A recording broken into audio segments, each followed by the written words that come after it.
Hello everybody, I'm Gary the Motham and welcome back to another episode of Pokemon Orange.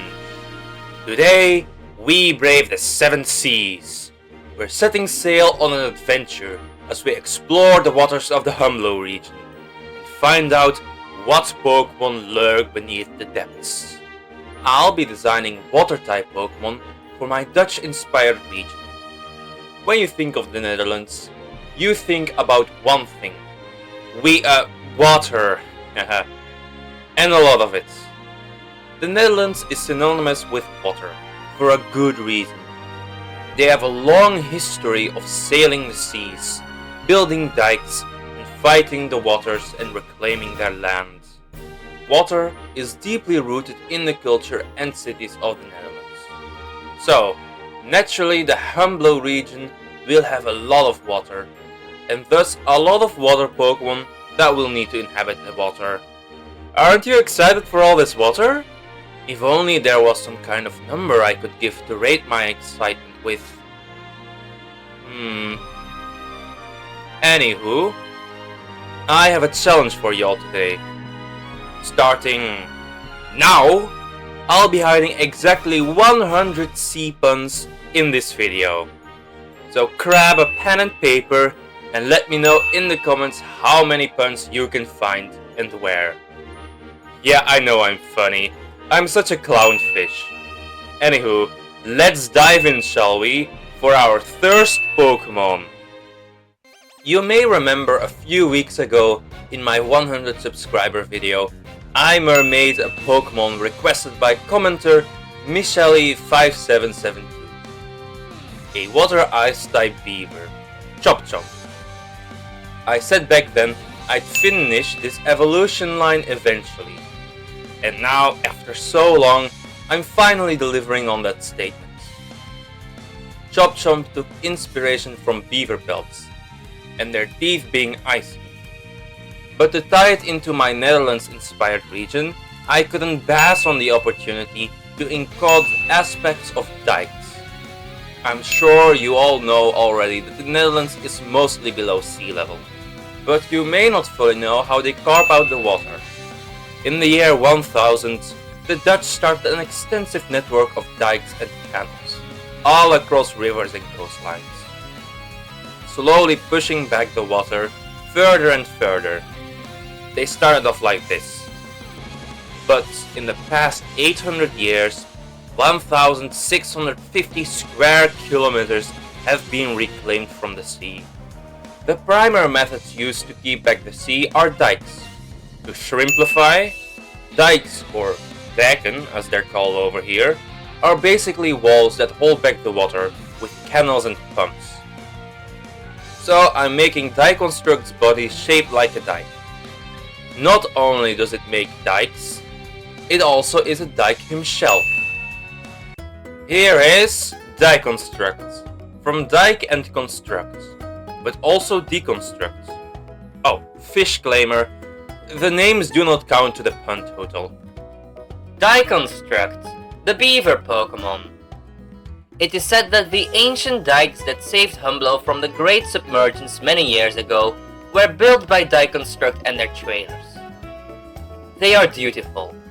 Dconstruct maintain and protect the dikes of the region. Without them, the Humblow region would be beneath the ocean. Dconstruct has the ability Ice Teeth, Fluffy, and Unaware.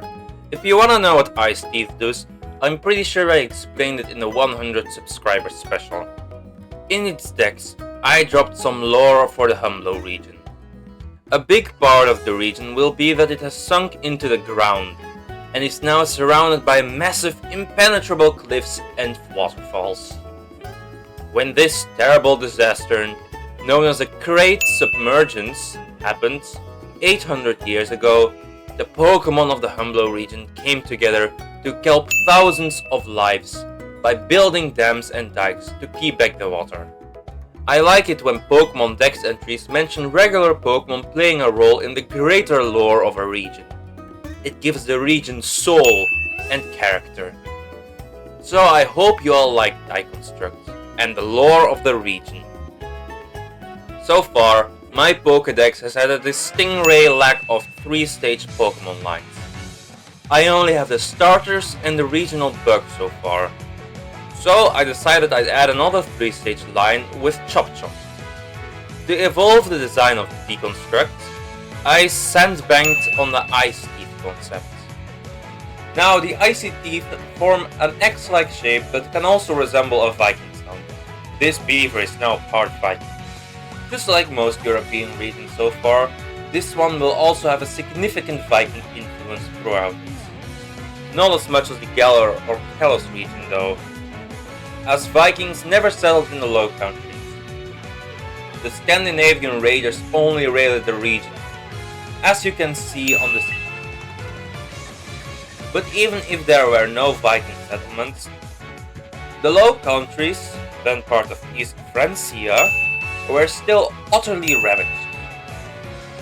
I made its body shape more like a dike, just because I pelican, and its beaver tail is now shaped and posed like a crashing wave, bashing into the dike-like body when it tries to intimidate someone. It stands on its hind legs so it can crash down with devastating force, really making a splash in battle. It has the power and motivation to kill. Raging, roaring, and ready for raiding, this is Diking. From Dike, Die, Viking, and King. And also diving. Diking, the beaver Pokémon. It cleaves trees with one headbutt and uses the logs to mark its domain. Diking have been known to build their own rafts. It cuts down entire forests to construct ginormous dams. These mega projects inspired ancient peoples to do the same. Just like its two pre-evolutions, Diking will also have Ice Teeth and Fluffy as its ability, with Unaware as its hidden ability. Oh boy, to think little Chop Chop could so easily turn into a beast like this.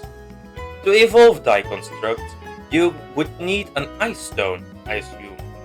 Or maybe trade it if it's still a thing by then. Anywho, I think it looks pretty cool.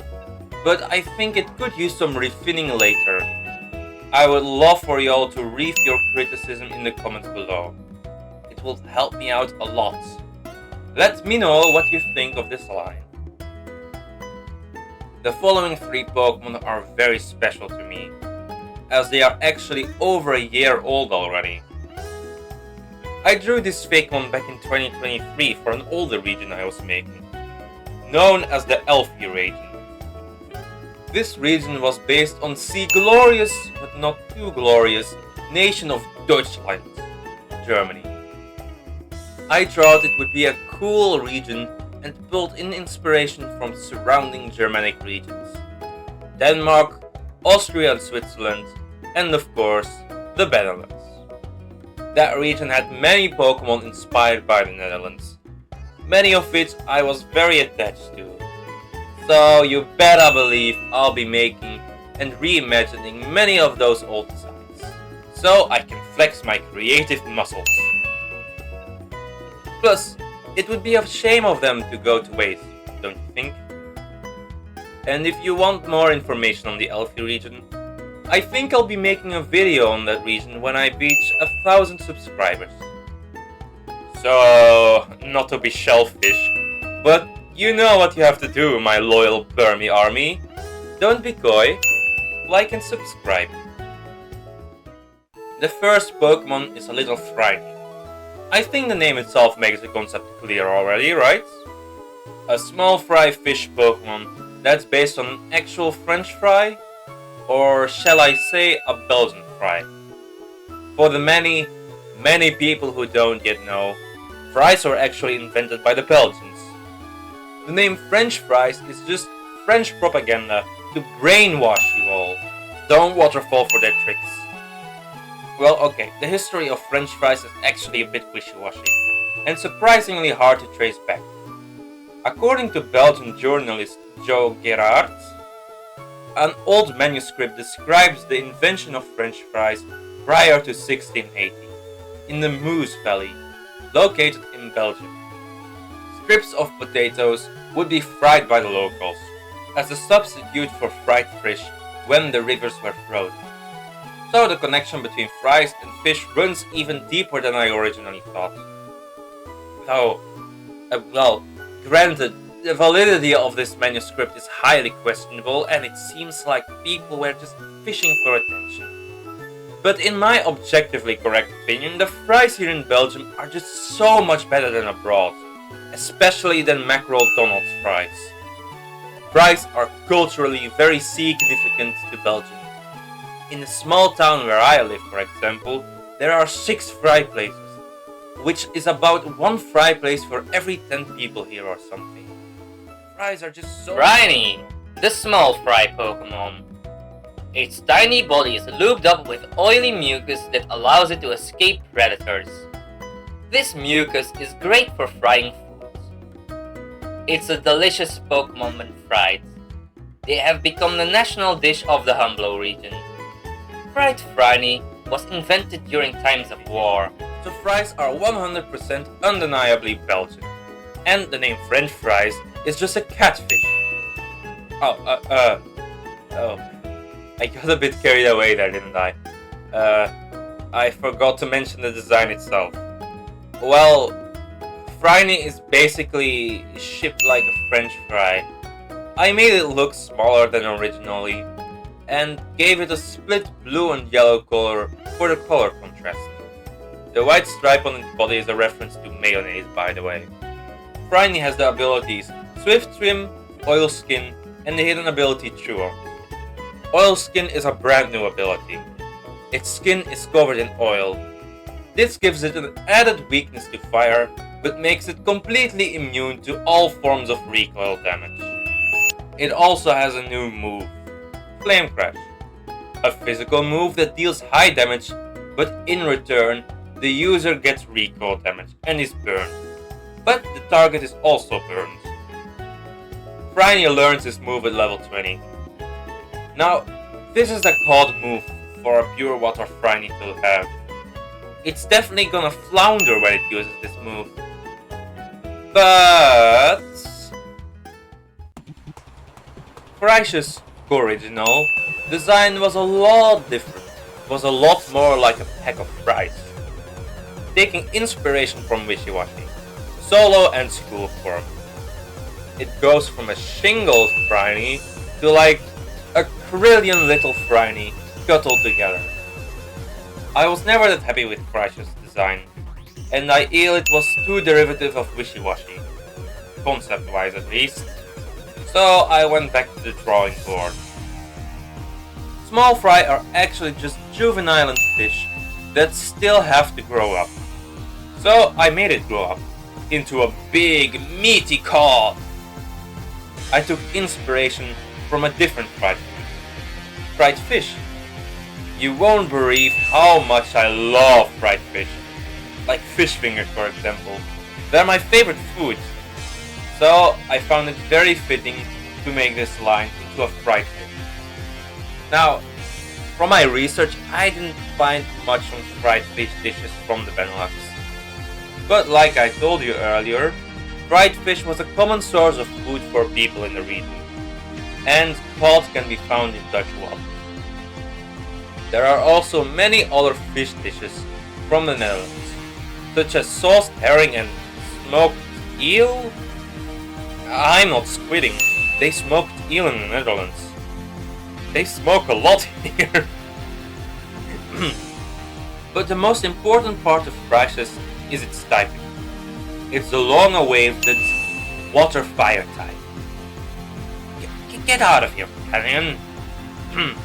Like I said, it's the long-awaited water-fire type.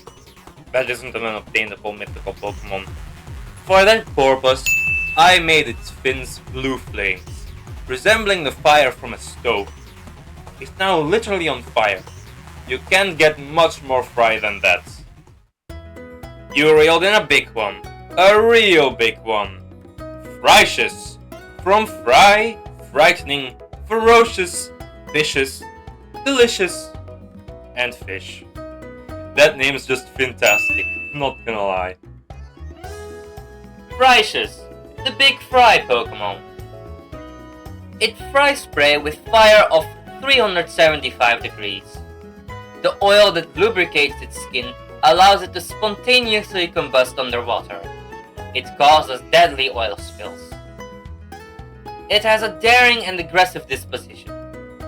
It's never seen in the wild because of how difficult the life of a Friny is. Friny evolves into Frous when it manages to knock out an equal or above leveled opponent with the move Flame Crash. This is a hilariously difficult way to evolve Friny. I wanted to be a real dog with it. A real son of a... I'm not gonna make it that easy. Friny is such a weak Pokemon with a terribly low attack stat. Its stats are just abysmal. So beating an opponent of the same level or higher with a physical attacking fire type move with recoil damage that burns the user, and that user being a frail, weak water Pokemon tied for the lowest boss stats of the entire game, that's gonna suck quite a lot. But when your Frous gets to use this move, you're gonna sing a different tune now. The last Pokemon is one that's very dear to me. This is Murus. It was based on a muscle, and it was very gimmicky. It also added to the long list of not a dragon types. Mussels are quite tied to the Benelux. It's a very popular dish here in Belgium, to the point where we have a mussel season, and all the restaurants will just be completely flooded with people. Wow, I didn't expect to make that joke actually. It's one of the most popular summer dishes we have. But more so than the Belgians' fascination with mussels is the Dutch. We here speak of Zeeuwse mussel in Pacific. There are mussels grown in the eastern Schelde and Zeeland. On average, 50 trillion kilos mussels are produced in this region. The capital of these mussels is the Zeeuwse town of Jerseke. Jerseke? I don't know how to pronounce that one either, guys. A Dutch fishing village. Zeeuwse mussels are commonly regarded as the best mussels in the world. At least, that's what I'm hearing. I reeled in extra inspiration than just mussels though. Fun fact, but the first Mosasaurus fossil was discovered in the Netherlands, near Maastricht. A chalk quarry shaped like a skull. Imagine being some random farmer in 1764 and finding out scientists discovered this skull right here. Whew. So I'm taking inspiration from the Mosasaurus skull. The shell will be shaped and colored like the skull. But the real Pokemon is the meaty body inside, which resembles both the meat of a mussel and the tongue. Lastly, I took some mild inspiration from dragons hiding in their lairs.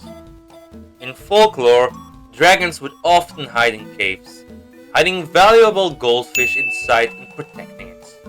But in this case, the treasure is the delicious meat inside.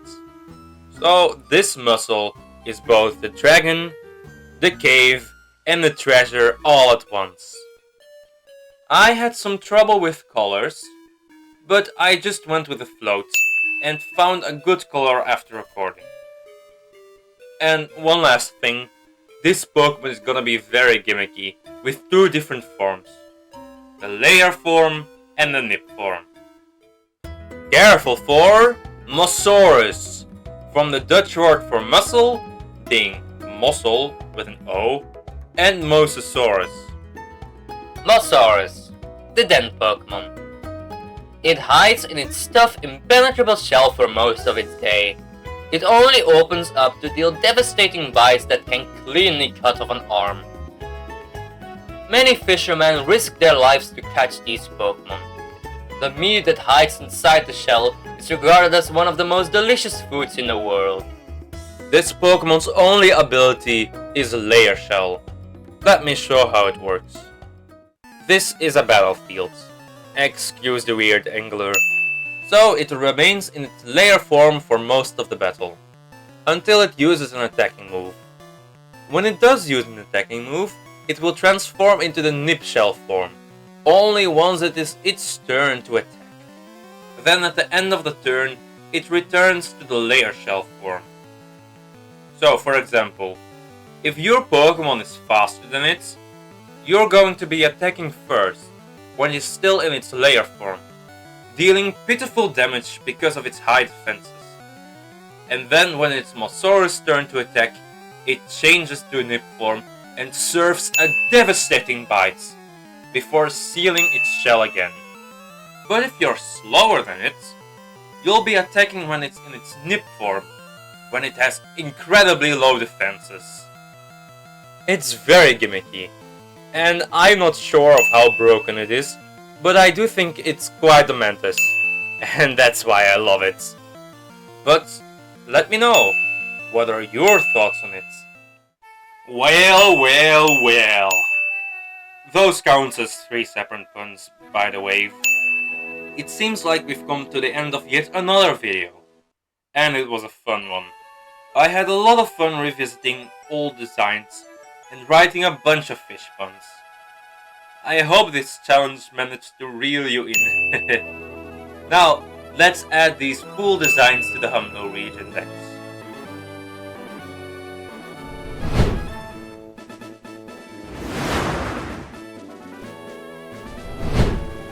My deck is getting quite colorful already. Keen eyes, or fast counterers, may have noticed already that I am planning to make around 120 Pokemon for the Humblow region. This isn't set in stone just quite yet. The number could always be more or less depending on how I feel about this project. But after 3 months, I already have 30 designs. Oh. Wait a second. That's only 29. Oh, dang it! I counted wrong. That stings. Ray. I'm already a quarter of the way through the decks. I can't believe it. Thank you all so much for your support. I really appreciate it. Next week I'll be starting a semester of college though, sadly. So, videos will be slowing down, I fear. I'll try keep a regular schedule going. Either I make shorter videos weekly, or I do similar sized content every other week. Let me know what you guys prefer. I'll see what works best for me. Oh, one last thing. I got this amazing piece of art from Tyser Kirk on Instagram a while back. I was gonna show it last video, but I forgot because I have brains of a fish. That one does not count, by the way. This amazing Fakemon is Thrasinol. It has 2 forms. The Dragon Fairy type, Dawn form, and the Dragon Dark type, the Demise form. It's clearly based on a Therizinosaurus, which gets some bonus points from me because I love dinosaurs. And it looks so incredibly good. But now I must wave you all goodbye, and have another wonderful day. I've been Herring the Motham. Gotta catch me later. How does a fish go to school? It takes the Octobus. Now don't go cracking up on me. Salmon? Anyone? No? Oh, okay. Bye.